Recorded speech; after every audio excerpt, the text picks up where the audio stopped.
There we go. Great. Thanks, Tiernan. So welcome everyone to our Celebrating Cultural Connections webinar for this year's Integrated Education Month. Um, so today's session is for preschool and primary school teachers. We will have a session on Thursday, which is for secondary teachers. So if you know of any colleagues who maybe couldn't attend today from your school, this will be recorded and we can share it with them. I think Tiernan will share the link after the session. Yeah. But if you know anyone who is teaching in a secondary integrated school, you can let them know that our secondary session will happen on Thursday. But we just want to say welcome and thanks very much for coming along. We want to talk you through the offer for this year from Interfilm and NICE. So we will just pretty much take you through the resource that we have produced for this. So Sean's going to pop the link for this resource into the chat, just in case anyone doesn't have it or isn't aware of it. So every year, well, we've been doing this for 3 years now, so we create a resource that sort of has everything packaged up in one place for you. So you can download that from our website and that'll just signpost you to where you can download resources or request workshops from us. One of the things we're going to do today is just take you through some of the things that are in that pack, which is essentially the support we're offering for Integrated Education Month in March. So we'll just start with some introductions. We'll go through why we're celebrating cultural connections with the theme of games this year as well. Our previous 2 years have been focused on film. And we'll talk about some of the games activities that we're suggesting that you could use in the classroom or as extracurricular activities for celebrating cultural connections. We're also going to give film a little mention because we are a film education charity, so we do still have great film resources and film lists for you to use. And then we'll talk a little bit more about our offer, how you can avail of that, and some of the competitions that we have on offer. And then we'll give some time for some questions. So just in case you're completely new to this, to celebrate an integrated education month, we're bringing this to you from both Indifilm and NICE. We have done this for 3 years now. As I said before, our previous 2 years have been focused on film, but we're really excited this year that we're going to be focusing this year's on games because at Indifilm we've been funded by NI Screen to develop a really lovely games program that is already very, very popular with schools. And a lot of that offer is going to be part of how you can celebrate Integrated Education Month. So I'm just going to hand over to Tiernan, who will tell us a little bit more about the theme this year. Okay. So first off, welcome everyone. I know we have a mix here of integrated schools and then some people from schools who are in the process of transforming to integrated status. It's great to see you here, and it's great to be working again with Interfilm. So thank you, Nicola and Sean. Just a bit of background in terms of Integrated Education Month. Really, it's a month every year in which we really encourage integrated and transforming schools to participate in whatever the theme happens to be. Obviously, you're doing this throughout the year. You know, the integrated ethos is core to what you do, but it provides you with the opportunity to put a bit of focus into that specific theme. This year's theme being celebrating cultural connections. We always talk about the intentionality of integrated education. You know, an integrated school aspires to have a balance of people from different community backgrounds, children, students, staff members, parents from different community backgrounds, different cultural backgrounds within their school. And that's one aspect to it.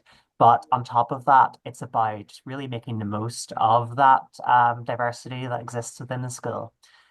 We chose this theme specifically in the teachers committee, celebrating cultural connections, because it's really emphasizing the positive benefits that come with bringing different people from different groups and different backgrounds together.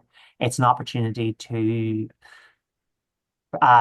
build those relationships, build those friendships, build those connections in an integrated school that often isn't able to happen elsewhere because oftentimes there just isn't that diversity existing. It's an opportunity for schools to recognize and engage with a Northern Ireland that is becoming more and more diverse culturally.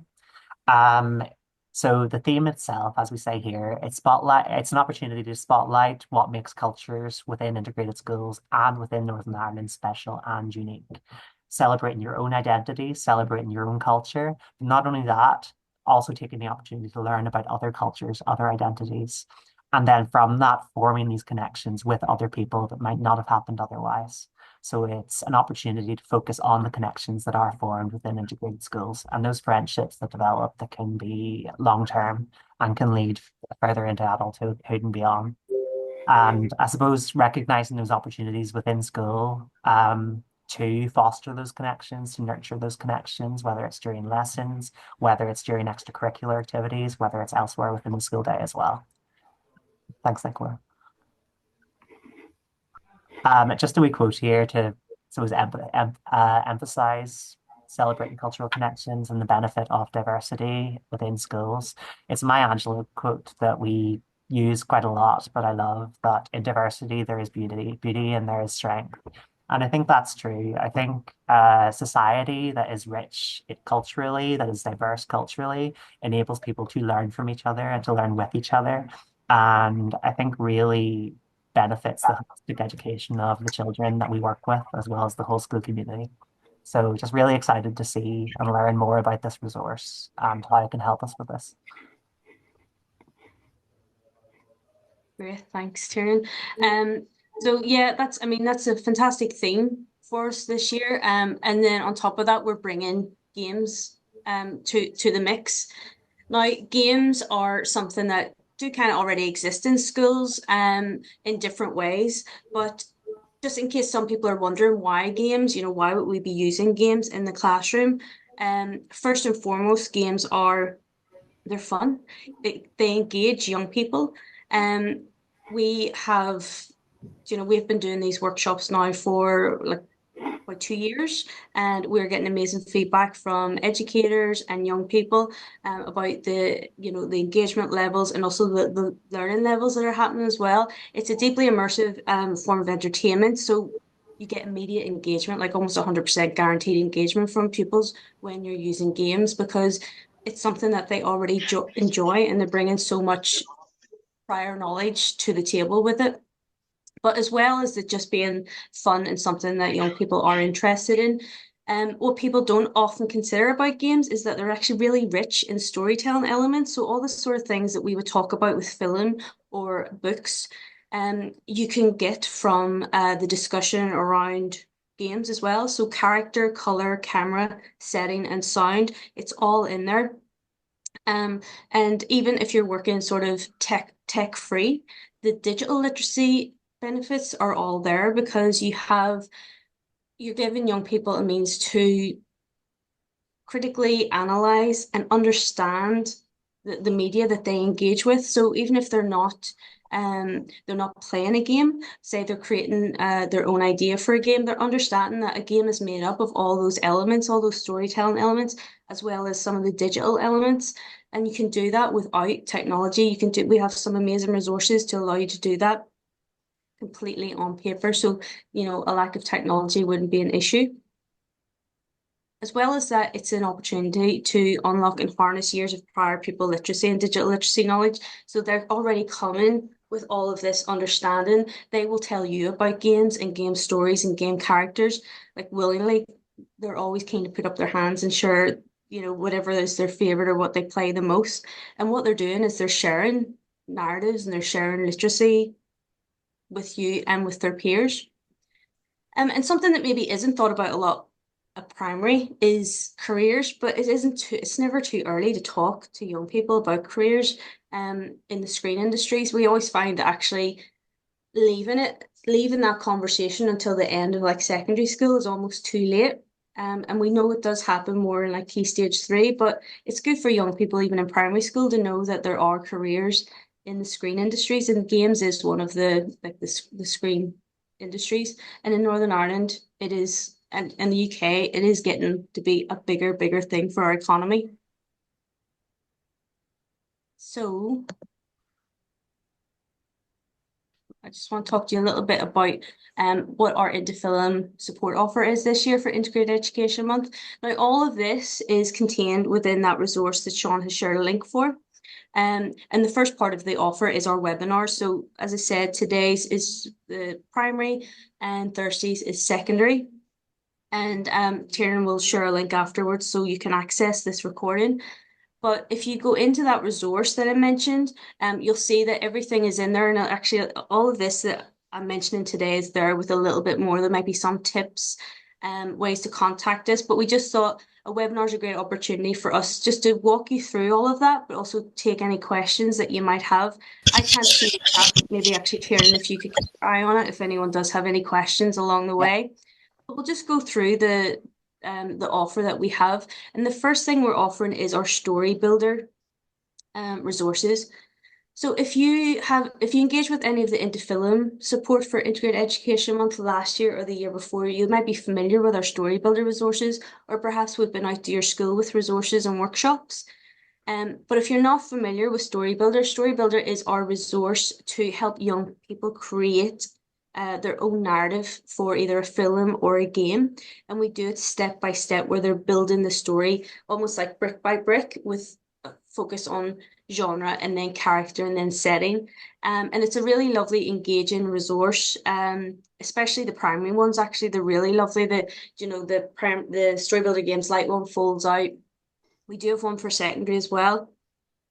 We also have Story Builder Games Junior, which is like brand new. Yous will be the first to actually get access to this. And we'll love to hear your feedback on it as well, because it's the first time we've produced something for like the foundation years. Um, we do have Story Builder resource, which is really, really nice for a wee film called Puffin Rock. And it was really, really popular, really gorgeous. So that's something as well, just so you know, as part of the Interfilm offer. But the Story Builder Games Junior will do what our Story Builder Games and Games Light resource does. It'll take young people through the process of coming up with a story for a game, but in a much simpler way. So for Story Builder Games Light, young people will, first of all, start off thinking about what kind of games they like to play and how they like to play and who with, and then they'll start bringing all of that learning and all their ideas of how and what they like to engage with to the building of their own story for a game. We're going to do exactly the same thing with Story Builder Games Junior. It'll just be done in a simpler way. So less writing, a bit more, not even drawing, but a lot of like cutting and pasting and bringing. They'll be given like a list of, or like a little page of assets that they can choose from and bring and create like a little story on a page for a game. But our Story Builder Games Light is a little bit longer. It does have writing activities, drawing activities, and some other like little puzzles. But what it also does is bring together the narrative side of games, but also the game mechanics. So they'll learn how to pair that up and how the story of a game ties in with how the game is played. And that might sound like a lot, but actually, if you saw the resource, you would see just how easy that is. And the great thing about Story Builder resources is that they're packed with literacy learning and literacy activities. And as I said earlier, the digital literacy learnings, like just because it's about games, they're going to get all of that digital literacy learning. But other than that, it's entirely open for you to bring whatever subject or subject topic you want to the resource. So you can get young people creating a game about any area of the curriculum. And we've yet to be sort of challenged about that. We really have like had so many different ideas from young people on how they're going to use the like story builder games to create a game based on whatever it is they're studying. And kids will always surprise you. They'll come up with some really good ideas. But we've already got for Integrated Education Month, we've got a great theme of celebrating cultural connections. So we thought Story Builder Games Light and Games Junior would be a perfect match for that. So that is something that yeah, I'll tell you a wee bit more about on the next slide. We also have our Story Builder Games Club offer and Games Review, which we're pairing together because it's both an activity suggestion for bringing young people together, but we can back that up with a resource if you want to build in some literacy learning around that as well. And then we have, just because we are a film education charity, we do want to mention some of our film resources around cultural diversity and celebrating, culture. And we'll talk to you a little bit throughout some of the slides about our competitions and prizes. So it's really exciting this year that we have a couple of prizes. We have two youth-facing prizes. So there's going to be two Nintendo Switch Lites to be won, but we're also going to have a teacher prize of an Amazon voucher. And we'll tell you a little bit more about that. The details for it can also be found in the resource as well. So our Story Builder resource, the Games Junior one, isn't currently available, but it will be by the end of this month, which means that in March it'll be ready for you to download. We'll make sure that we get a link sent out. Hopefully, Tiernan will help us out and sharing a link with everybody after this. We would recommend it for like 5 to 7 year olds. It might also be a good resource for SEN as well. But that's something that we will have available to download, but we can also support with workshops. So all of our story builder resources we do support with workshops if requested. So we can provide story builder workshops. We can come out to the school and maybe deliver to even 1 or 2 classes for you. Now we've got Story Builder Games Lite, which is probably better suited to like 8 plus, so 8 to 13. And it was designed for primary use, but we do find that, with the younger ages of secondary, that they're also teachers are still keen to use it for that age group as well. But it is first and foremost like a Key Stage 2 version of our Story Builder Games resource. It's really, really lovely. It comes in like a printed resource that folds out. So it's an A3 resource that folds out to A2. It's really lovely. It begins by focusing on like the story elements. So character, story, forgetting the others, and then it moves on to setting and word building. But then it starts bringing in those game mechanic ideas about rewards and hazards and the sounds that would be present in a game. So all of these, if you think about how much young people enjoy games and playing games, just imagine what they would get out of a resource or a workshop that lets them bring their own ideas to game building. So the next thing I'm gonna hand over to Sean actually just to tell you a little about games clubs. Yeah, over to you, Sean. Great. Thanks, Nicola. Hi, everyone. So, as Nicola said, yeah, the games work we've been doing for the last few years has been incredibly popular, particularly because it's a language children and young people already understand. Whether teachers or some of the grown-ups don't understand it as well, that's a slightly different story. And even Nicola and myself, we've been on a very stiff learning curve for the last year or so. But the most important thing is the information is all there with children and young people, and just with the additional support that our resources bring, you'd be amazed at how much content and how much literacy we can pull from that, and really how many complicated stories and narratives that they are actually dealing with. But one of the things to look at when we talk about games is the inclusion of board games. We're very, very conscious at Interfilm that there's equality across the board isn't the same. So digital poverty in particular can be an issue that faces lots of young people. That can be everything from young people who don't have access to internet, access at home. Let's also be realistic. For our current generation, games are very expensive. So, and they can't be a PlayStation 5, it's nearly 500 quid and it's 70 quid for a game. We don't advocate any of that content that is required. Some young people will have it, some young people won't have any. So we start with board games. Just board games, so they'll be accessible, I'm sure, in your classrooms, in public libraries. Every young person has had the opportunity to play a game, and that's where we start. So making sure that everyone has got that option to play those. They don't need devices, don't need access to the internet, so they can still be involved in the conversation. There are ways to break down the narrative around Cluedo, around Monopoly, and all of those games can be reviewed and discussed and played in the classroom. We don't actually, in the resources, we don't address digital poverty directly for pupils, but we do bring that up for teachers and make sure that we've got ways to combat that. But the next stage on from board games would be browser-based games, because all schools will have access to the internet and a collection of games that can be played in browser. Whether that's one device in the classroom, or if a teacher has one device, and it can be done collectively, playing games like Minecraft or a lot of the other BBC bite-sized type games that are all available. That's the next phase of playing games in the classroom. But you'll see that a lot of the work we do, it also references characters that, whilst they are game characters, they have a life beyond just games.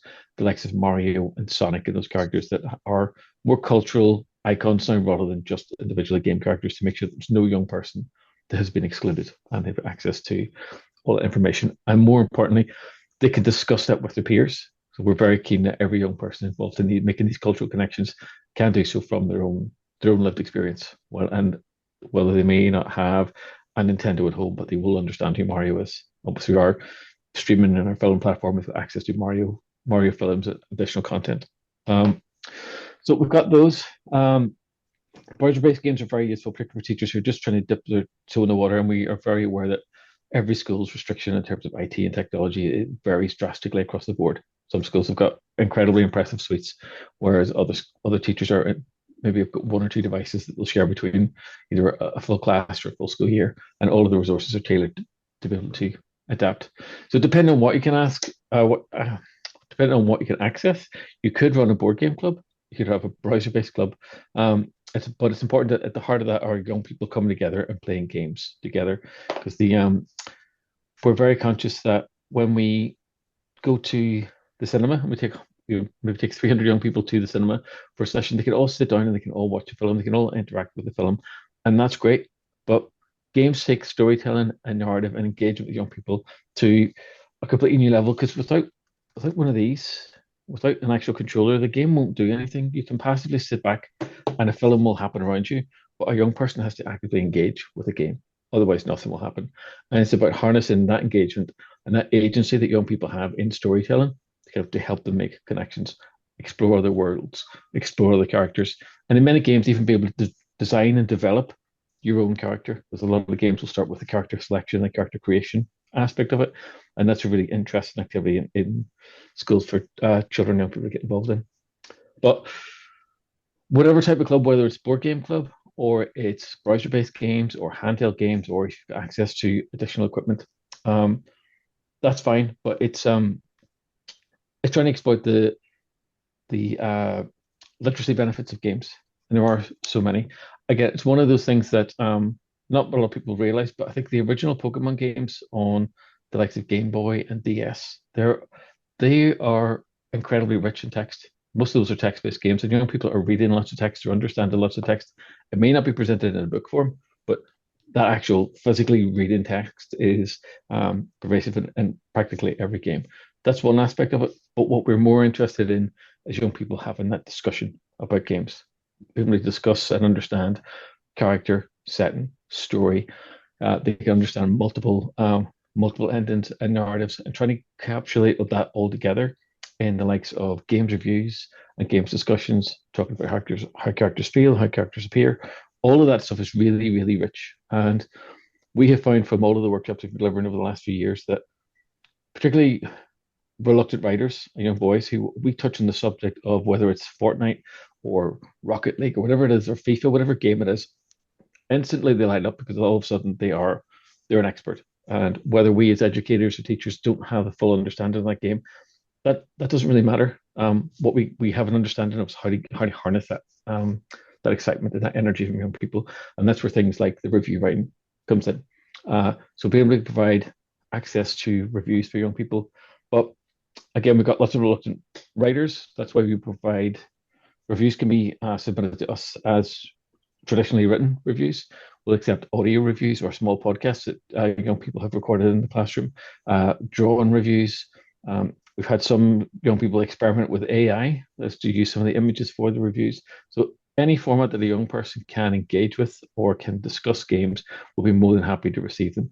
And again, that's all about young people having given voice to their opinion and the critical thinking and their understanding of games and trying to articulate why they like a particular game.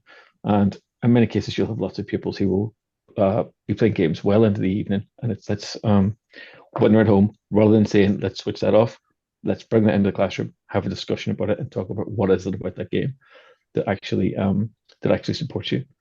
So that's some of the game club activity. We can also, for schools who are interested, support with esports, trying to help set up esports teams.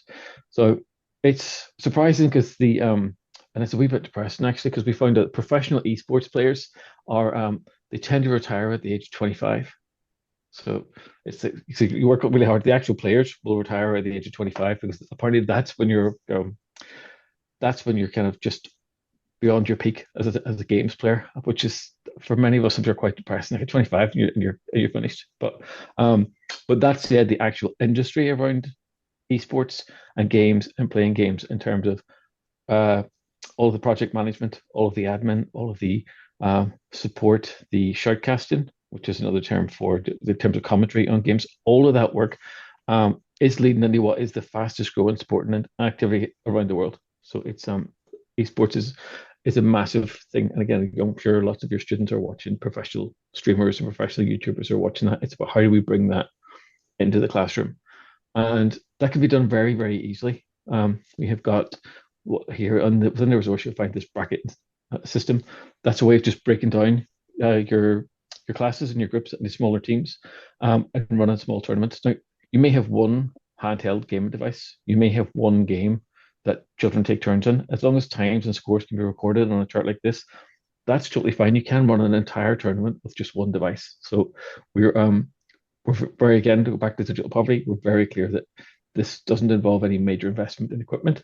It just meant the time and the resources and the content is all there to help you manage all of this. We have had some schools that have a lot of success with having one Nintendo Switch and one copy of Mario Kart, and then children in the class just taking turns and then having a role in actual lap time on a chart and kind of working that out. Then extending that with math classes to work out, okay, what's the average time we have within our class in terms of lap times, and just exploiting the children's innate interest and love of the game. But again, if you have more questions around that, please do get in touch. We'll be more than happy to help. But whether we're running a games club, we're looking at esports, we're looking at exploring that in other ways. We're also very conscious that games have a bad reputation in many places. They're quite misunderstood, and lots of young people will talk about games that are maybe not age appropriate. So, and unlike the traditional BBFC ratings we understand, but the film's a 12 and a PG, we do have a game rating system as well called PEGI, which is the Pan-European Game Information Site. There'll be links to all of this content in the resource, but essentially this breaks games down in terms of their suitability of content, from 3 the right way up to 18 within all of our resources. So all of our primary resources, we will never reference a game that is beyond a 7. And for our secondary based resources, we'll never reference a game that's beyond a 12. So all of the content in the games that we discuss in the classroom are there. For those young people who are, I'm sure we all have them in classrooms, that will be talking about other content that is maybe rated 16 or rated 18. There is another link that will get dropped into the chat as well for an organization called UKIE. So it's UKIE. They are the industry body for games across the UK, and they run the Ask About Games program, and that will have different information and content about how we can have those conversations with young people about what is age appropriate. And we always take this stance into film, particularly when we do this with film and the age appropriateness of film. We let them understand that there are so many incredible games out there that are rated, for 3 or 7. That doesn't mean it for 3-year-olds or for 7-year-olds. That's just the recommended age. And for someone who really struggles with Mario games, the fact that it's rated 3 doesn't mean it isn't difficult, because I may have lost a few controllers just of sheer frustration playing those games. But there's such a wealth of games out there. And for educators who don't have a lot of experience in games beyond either your own personal experience or younger family members, and you're struggling to find the game, please get in contact with us, because there's so much opportunity in games, and there's so many unique and quirky and unusual titles that are out there that will tell stories from literally all around the world. But to go back to the earlier point, rather than just watching a film, having some agency in the stories that you watch and you take part in, and the stories that you can try and tell, does make a massive difference in terms of building a connection. But within that, that's a lot of the games work. We are also, as Nicola said at our core, we are a film charity. So we have additional support and resources that can help you with film. So we've got cultural perspectives, assembly resources. These are really interesting ways of just introducing the whole concept of cultural connections to the whole school, particularly if you're at the beginning of Integrated Education Month. Introduce those. We have cultural diversity films, so selections of films that are based on exploring concepts of cultural diversity, both in primary and secondary. We have another range of resources around identity and belonging. And again, within each of those strands, you will find additional resources, links to films, both feature films and short films. A lot of those will be available on our streaming service, IntoFilm Plus. So if you have got access to IntoFilm, we can help you get access to Film Plus, the streaming service that will allow you to stream films directly into your classroom. And assuming that the school have their public video public video license in place, there is no charge for any of those films. It's not like Netflix. There's no subscription charge. Everything that you'll receive from Film is always 100% completely free. And to highlight our additional crossover into games, we also have a list of resources where games have crossed over into film and vice versa. So again, so many characters have their own films, or characters jump from films into games, from games and jump back again, and that's been incredibly popular.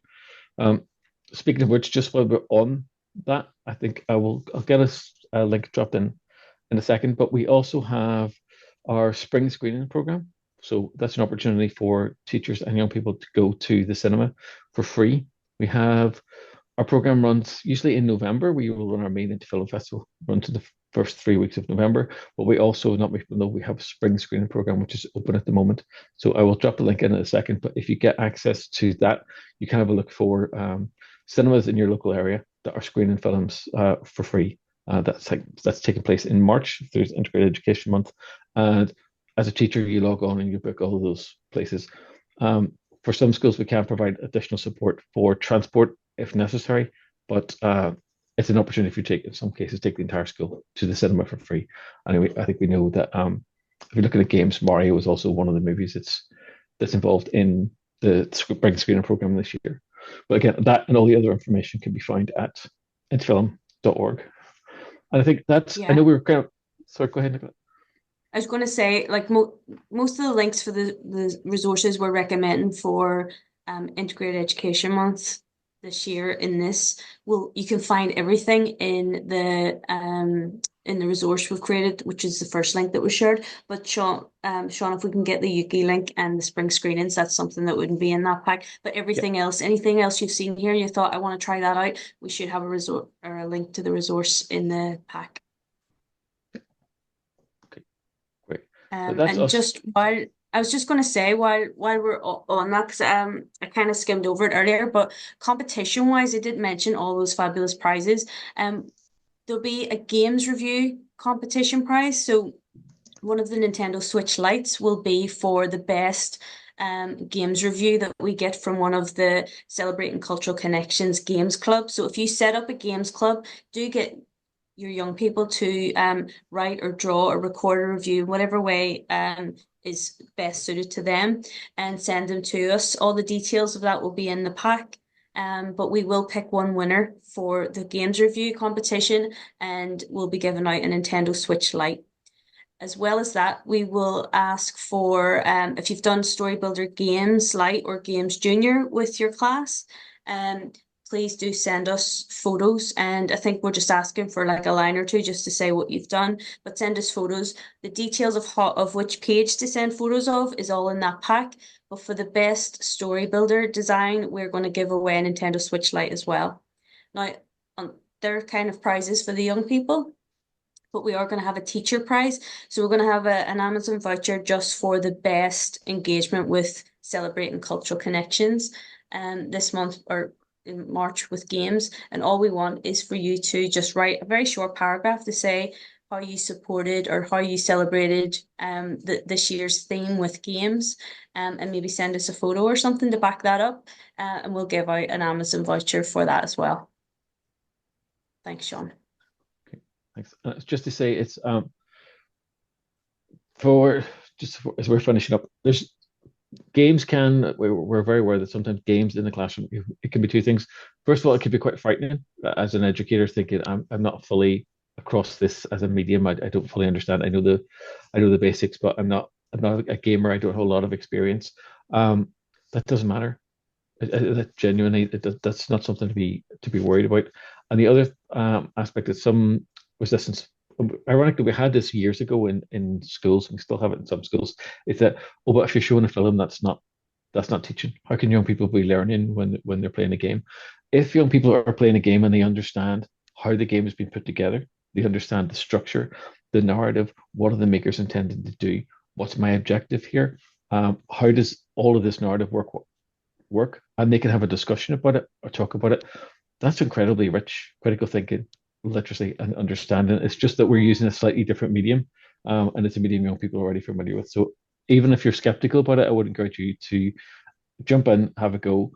If you've got any questions or queries, by all means, come and speak to us, and I encourage your colleagues to do the same.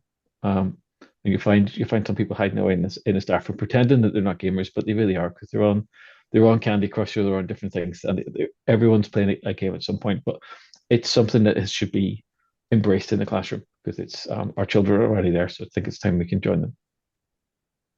So with that, if anyone's got any questions, we'll be more than happy to answer them.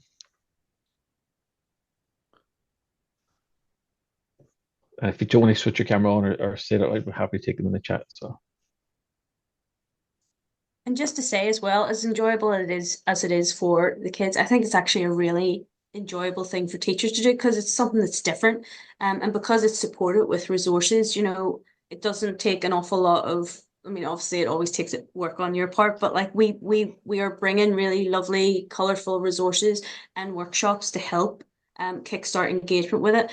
And whether it is a games club or story builder, I mean, it really is about the theme of celebrating cultural connections. So if you've any questions about how just to make that work and how to do that, you can get in contact with us. If you've no questions now, you can always email us after today. So I've added Sean and myself, both of our email addresses there. But if you do enter one of our competitions or if you want to request a workshop, if you email our games@indefilm.org email address, we can get that set up for you. So don't feel you have to ask any questions today. You can follow up with an email. But we love to see schools starting to use games in the classroom. So we'd love to hear about it, which is why we do incentivize with competitions, because we just love hearing back how our resources are being used and how young people are responding to them. But we want to hear from teachers about, how it's going for you guys as well and what the benefits have been. Yeah, thank you, Nicola and Sean. Just to reiterate what we said sort of at the beginning, but I know people have had really great experience in the past with the resources. And I'm really excited to see what people come up with this year. I know that when we had this conversation, the Teachers Committee Planning Group, the aspect of gaming had really popped for some people because they had used games really proactively already to different degrees in the classroom and found that they were a medium that could break down linguistic barriers, could break down cultural barriers, could even really assist in working with children with special educational needs, children who were neurodiverse, and to form those bridges and those connections amongst people. So I just think it's a really great opportunity to get those discussions going and just consolidate those relationships.